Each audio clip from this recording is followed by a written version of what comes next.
فمن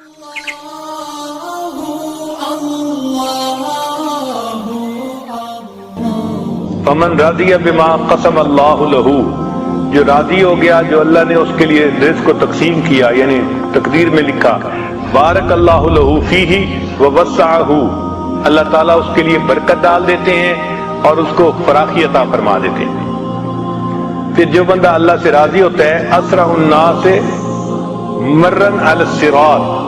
ان صراط سے جو لوگ گزریں گے ان میں سب سے زیادہ تیز رفتاری کے ساتھ وہ بندہ گزرے گا جو اللہ کی رضا پہ راضی رہے گا۔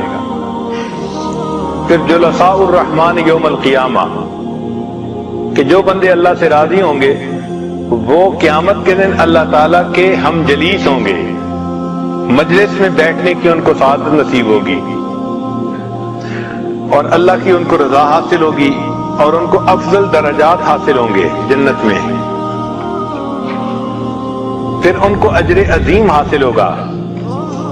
جو اللہ سے راضی ہوتے ہیں ان کو اللہ تعالیٰ اجر عظیم عطا فرماتے ہیں۔